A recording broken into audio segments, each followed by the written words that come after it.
அனைவருக்கும் வணக்கம். விஐடி சென்னை வழங்கும் வாழ்வியல் வழிகாட்டி தொடரில் இன்று இயற்கை, நேச்சர். நண்பர்களே, இயற்கையும் மனிதனும் பிரபஞ்சத்தின் இரு கூறுகள். வந்தே மாதரம் என்ற பாடலில் சுஜலாம் சுபலாம் என்ற வரிகள் நிலவளம், நீர்வளம், காற்று வளம் ஆகிய இயற்கை சக்திகளை போற்றுகின்றன.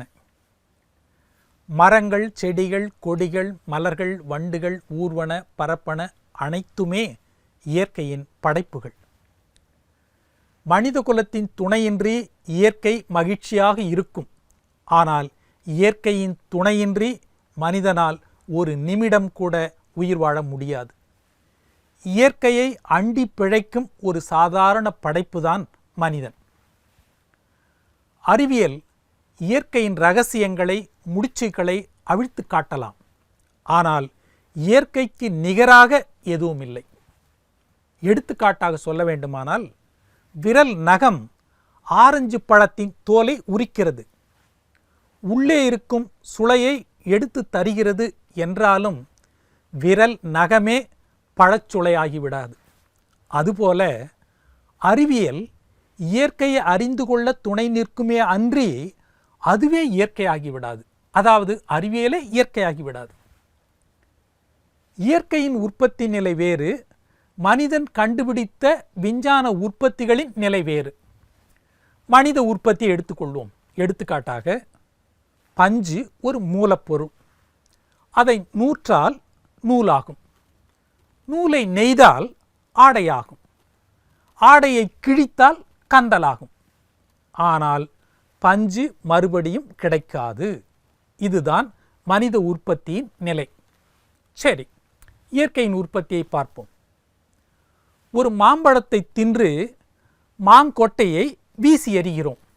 அது மண்ணில் புதைந்து முளைவிட்டு செடியாகி, மரமாகி, பூவாகி, பிஞ்சாகி, காயாகி, கனியான பின்பும் அதன் உள்ளே மீண்டும் ஒரு மாங்கொட்டை இருக்கும். இதுதான் இயற்கையின் உற்பத்தி.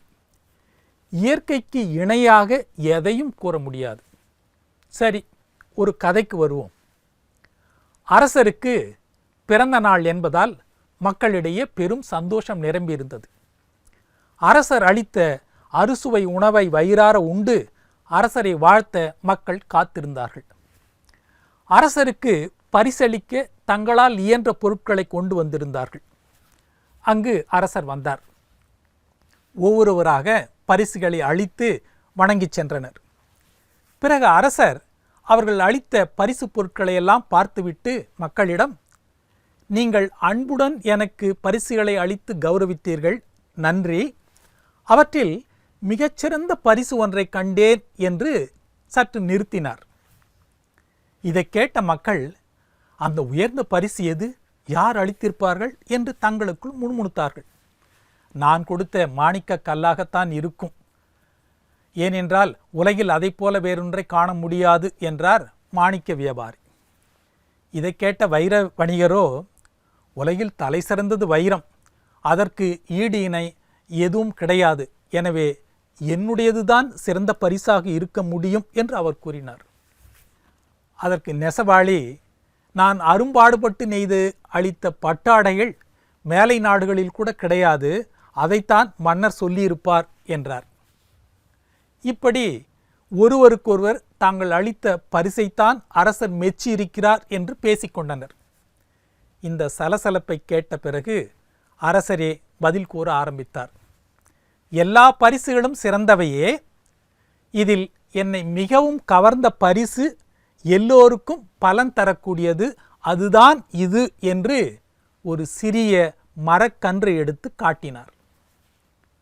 பொன்னையும் பொருளையும் சேமிப்பதை விட உயிருள்ள மரங்களையும் செடிகளையும் பாதுகாப்பதே புத்திசாலித்தனம் என்று கூறி மரக்கன்றை பரிசளித்த விவசாயியை மெச்சி அரசர் பரிசளித்து பாராட்டினார். இயற்கைதான் மனிதனை வாழ வைப்பது. மலர்களை சிதைக்காது தேனெடுக்கும் வண்டு போல் இயற்கையை சிதைக்காமல் அதன் வளத்தை பெற வேண்டும். இயற்கையோடு நாம் நெருங்கி வாழ வேண்டும், ஆனால் இயற்கையை நெருக்கி வாழக்கூடாது. மீண்டும் நாளை சந்திப்போம்.